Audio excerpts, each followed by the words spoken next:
Hello students and friends, आज हम देखेंगे एनसीईआरटी ज्योग्राफी चैप्टर नंबर 7 के क्वेश्चन आंसर्स को। इन क्वेश्चन आंसर्स को एनसीईआरटी बुक से लिया गया है और जो कि आपके एग्ज़ाम में इन्हीं से क्वेश्चन आते हैं। किसी भी कंपटीशन में और आपके बोर्ड एग्ज़ाम में ये बहुत इंपॉर्टेंट क्वेश्चन होते हैं, क्योंकि अक्सर पेपर्स जो है इन पेपर सेटर इन बुक्स का रेफरेंस जरूर लेते हैं। तो देखते हैं एनसीईआरटी बुक्स क्लास 10 के क्वेश्चन आंसर्स। बहुविकल्पी प्रश्न पहले हैं, निम्न में से कौन से दो दूरस्थ स्थित स्थान पूर्वी और पश्चिमी गलियारे से जुड़े हैं। तो देखिए, पूर्वी पश्चिम गलियारा क्या है कि जो भारत के पूर्वी और पश्चिमी छोर है उसको जोड़ा गया है। तो मैं अगर आपको एक रफ में मैप बना के दिखाऊं, तो अगर आप इसको ऐसे लेते हैं तो ये सिलचर है यहाँ पर और यहाँ पर पोरबंदर है। तो इनको जो मिलाया गया है उनको ही पोरबंदर से लेकर सिलचर तक मिलाया गया है। तो इसको ही कहा गया है पूर्वी पश्चिम गलियारा। किससे किससे जुड़े हैं? सिलचर और पोरबंदर से। इसके बाद देखिए, निम्नलिखित में से परिवहन का कौन सा साधन वहनांतरण हानियों तथा देरी को घटाता है। तो ऐसा कोई है तो वो है रेल परिवहन। देरी होती नहीं है, काफ़ी तेज़ी से निकल जाता है, क्योंकि इसमें अक्सर जो है सड़क परिवहन में कुछ दिक्कतें आ जाती हैं, लेकिन वो रेल परिवहन चूँकि एक सिस्टमेटिक ढंग से चलता है, वहाँ पर ऐसा कुछ नहीं होने की संभावना बहुत कम होती है। थर्ड क्वेश्चन है, निम्न में से कौन सा राज्य हजीरा विजयपुर जगदीशपुर पाइपलाइन से नहीं जुड़ा है? नहीं जुड़ा है पूछ रहा है, तो इसमें इसका उत्तर हो जाएगा महाराष्ट्र। चौथा प्रश्न है, इनमें से कौन सा पत्तन पूर्वी तट पर स्थित है जो अंतस्थलीय और अधिकतम गहराई का पत्तन है?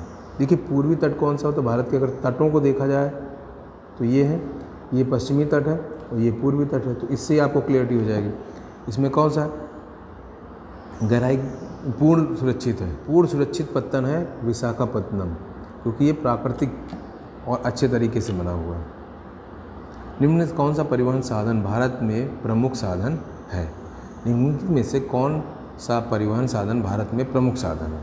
तो भारत में प्रमुख साधन कौन सा है परिवहन का? देखिए, जो माल ढोने का आंतरिक परिवहन में सबसे बड़ा साधन है वो रेल परिवहन है, रेल परिवहन। छठा प्रश्न है, इनमें से कौन सा शब्द दो या अधिक देशों के व्यापार को दर्शाता है? अब दो या दो से अधिक देशों के बीच में व्यापार को कहते हैं अंतर्राष्ट्रीय व्यापार, और अगर दो राज्यों के बीच में है तो अंतर्राज्यीय व्यापार, और एक ही राज्य के अंदर है तो आंतरिक व्यापार। इस तरह से इसको समझना है। तो ये आपको नोट कर लेने हैं, या तो स्क्रीनशॉट लेके या वीडियो को थोड़ी देर रोक लें, पॉज कर लें और स्टॉप करके नोट कर सकते हैं।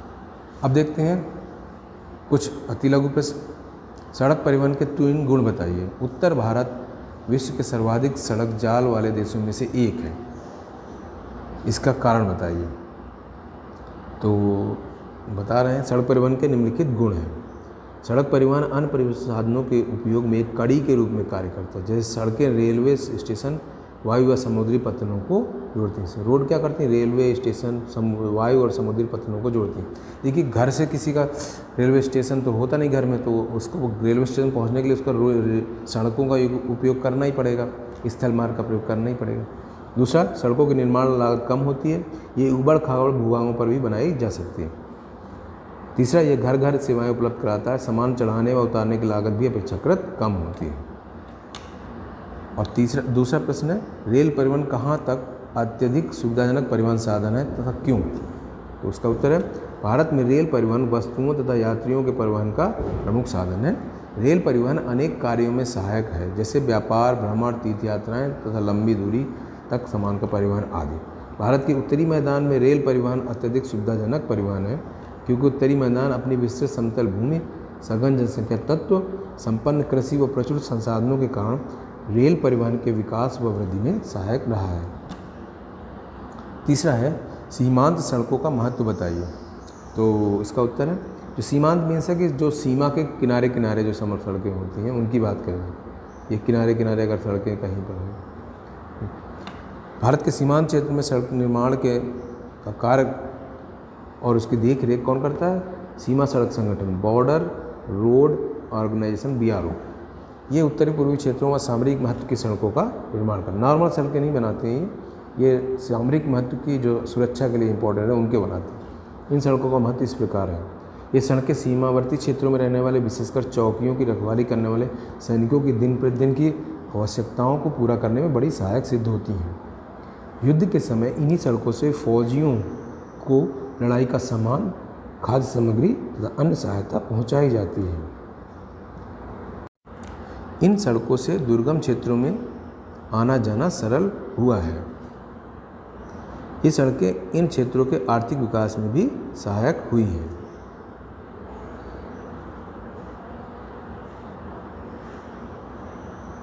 अब देखते हैं फोर्थ, व्यापार से आप क्या समझते हैं? स्थानीय और अंतर्राष्ट्रीय व्यापार में अंतर स्पष्ट कीजिए। तो देखते हैं क्या है इसमें। देखिए, व्यापार क्या होता है? राज्यों व देशों के बीच विभिन्न वस्तुओं का आदान प्रदान व्यापार कहलाता है। अंतर्राष्ट्रीय या स्थानीय व्यापार में निम्नलिखित अंतर है। अंतर्राष्ट्रीय व्यापार में क्या है? दो देशों के मध्य विभिन्न वस्तुओं का आदान प्रदान अंतर्राष्ट्रीय व्यापार कहलाता है। ये समुद्री, हवाई व स्थलीय मार्गों द्वारा हो सकता है। किसी देश के अंतर्राष्ट्रीय व्यापार की प्रगति उसके आर्थिक विकास का सूचक है। अगर हम अंतर्राष्ट्रीय व्यापार हमारा ज़्यादा है तो वो हमारा आर्थिक विकास का एक मानक होता है। स्थानीय व्यापार, एक देश के अंदर विभिन्न वस्तुओं का आदान प्रदान स्थानीय व्यापार कहलाता है। स्थानीय व्यापार कस्बों, गांवों और शहरों के बीच में होता है। तो ये क्वेश्चन आप नोट कर लें या स्क्रीनशॉट ले लें। अब देखिए, दो कुछ बड़े क्वेश्चंस हैं जो 120 शब्दों में आपको आंसर देने हैं। परिवहन तथा संचार के साधन किसी देश की जीवन रेखा तथा अर्थव्यवस्था क्यों कहे जाते हैं? ये सबसे इम्पोर्टेंट है। पाठ का नाम भी है ना जी, अर्थव्यवस्था की जीवन रेखाएं। तो इसका उत्तर है वस्तुओं तथा सेवाओं तथा लोगों को एक स्थान से दूसरे स्थान तक ले जाना परिवहन कहलाता है। ये परिवहन 3 महत्वपूर्ण क्षेत्रों से किया जाता है: स्थल, जल और वायु। संचार के साधन वे साधन हैं जिनका प्रयोग एक स्थान से दूसरे स्थान तक संदेश भेजने के लिए किया जाता है। ये दोनों ही किसी देश की जीवन रेखा कहे जाते हैं, क्योंकि एक देश के विकास की गति वस्तुओं और सेवाओं के उत्पादन के साथ उनके एक स्थान से दूसरे स्थान तक वहन की सुविधा पर निर्भर करता है। इसलिए सक्षम परिवहन के साधन तीव्र विकास हेतु पूर्व अपेक्षित हैं। दूसरा, भारत अपने विशाल आकार, विविधताओं, भाषाई और सामाजिक व सांस्कृतिक बहुलताओं के बावजूद संसार के सभी क्षेत्रों से सुचारू रूप से जुड़ा है। इसका कारण अच्छे परिवहन और संचार के साधन हैं। तीसरा, सक्षम व तीव्र गति वाले परिवहन से आज संसार एक बड़े गांव में परिवर्तित हो गया है। परिवहन का यह विकास संचार साधनों के विकास की सहायता से ही संभव हुआ है। ग्लोबल विलेज की जो इमेज है। चौथा, युद्ध के समय साधनों का महत्व बढ़ जाता है। इनके द्वारा सारा देश रक्षा सेनाओं की सहायता में कटिबद्ध हो जाता है। हथियारों, गोला बारूद और रसद पहुँचाने का काम आसान हो जाता है। तीसरा और लास्ट है, इसका कंक्लूजन क्या है? आधुनिक संचार और परिवहन के साधन हमारे देश और उनकी आधुनिक अर्थव्यवस्था को संचालित करते हैं। अतः ये स्पष्ट है कि सघन व सक्षम परिवहन का जाल व संचार के साधन आज विश्व, राष्ट्र व स्थानीय व्यापार हेतु पूर्व अपेक्षित है। तो ये था। अब देखते हैं एक क्वेश्चन और है, लास्ट क्वेश्चन है। पिछले 15 वर्षों में अंतर्राष्ट्रीय व्यापार की बदलती प्रवृत्ति पर एक लेख लिखें। यानी जो पिछले 15 साल आसपास के 10-15 साल में उनके बारे में क्या हुआ, इंटरनेशनल जो बिजनेस होता है उसमें क्या नए ट्रेंड्स आए। प्रवृत्ति मीन्स ट्रेंड्स। तो इसको देखते हैं। दो देशों के मध्य व्यापार अंतर्राष्ट्रीय व्यापार कहलाता है। एक देश के अंतर्राष्ट्रीय व्यापार की प्रगति उसके आर्थिक विकास का सूचक है। इसलिए इसे राष्ट्र का आर्थिक बैरोमीटर भी कहा जाता है। स्वतंत्रता प्राप्ति के पश्चात औद्योगिक विकास के फलस्वरूप भारत के विदेशी व्यापार में भी प्रगति हुई है। और स्वतंत्रता प्राप्ति के पश्चात भारत के विदेशी व्यापार में प्रगति हुई है। अंतर्राष्ट्रीय व्यापार में पिछले 15 वर्षों में भारी बदलाव आया है। वस्तुओं के आदान प्रदान के पश्चात सूचनाओं, ज्ञान और प्रौद्योगिकी का आदान प्रदान बढ़ गया है।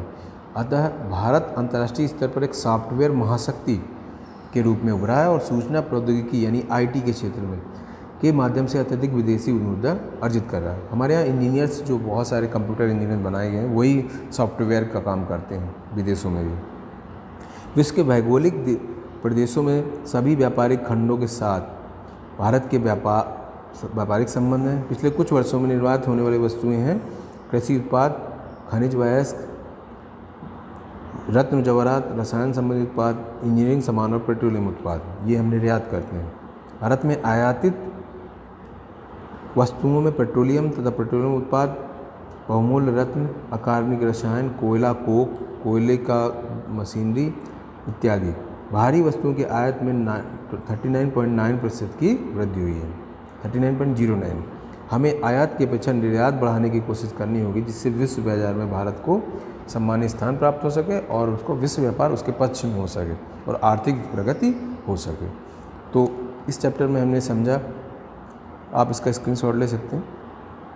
इस चैप्टर में समझा कि इस भारतीय जो हमारे राष्ट्रीय अर्थव्यवस्था की जीवन रेखाएं परिवहन और संचार है, उनसे संबंधित प्रश्नों को जाना। तो इन प्रश्नों को आप वीडियो को 1-2 बार देख के समझ के फिर नोट कर लें, तो ये आपके बोर्ड परीक्षाओं में बहुत इंपॉर्टेंट और किसी भी एग्ज़ाम में बहुत इंपॉर्टेंट साबित होंगे। तो वीडियो को लाइक ज़रूर करें और अपने दोस्तों को भी शेयर करें। वीडियो देखने के लिए आप सबको बहुत बहुत धन्यवाद। Thank you very much.